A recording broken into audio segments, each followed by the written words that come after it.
Hello and good morning. Today is January 25th, 2026, and you're listening to That's Old News, the daily download making old headlines hot again. I'm your host, Ainsley Harvey, and as always, we're looking at what went down on this day in history, which means we're rewinding it all the way back to ancient Rome in 20 AD, where the birth of future Roman Empress Messalina. As wife of Emperor Claudius, she was renowned for her ruthless political manipulations and a notorious but entirely exaggerated reputation for sexual promiscuity. She was eventually executed in 48 AD after a plot to overthrow her husband and marry her lover was exposed. Meanwhile, this day in 1533, the palace at Whitehall was filled with wedding bells, with King Henry VIII tying the knot with his mistress and second wife, Anne Boleyn. While they were technically already married in a secret ceremony a few months prior, this more public, though still discreet, wedding took place as Anne was already pregnant with their daughter Elizabeth I. This ceremony ensured their child's legitimacy and officially made Anne queen just before her coronation. Jumping forward to this day in 1852, and legendary explorer Fabian von Bellinghausen dies. The Russian explorer led the 1819 to 1821 expedition, which first discovered the Antarctic continent.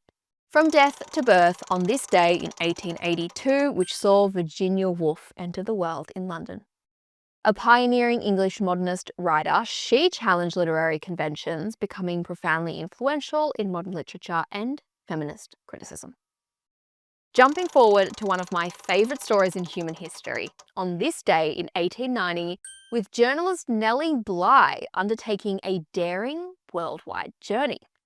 Inspired by the fictional journey of Jules Verne's around the world in 80 days, Nellie wanted to test if this could actually be done. So she travelled 24,899 miles by steamship, train and other transport, making stops in England, France, Italy, China and Japan, documenting her journey along the way. She finished 8 days earlier than Verne's hero, completing the journey in 72 days.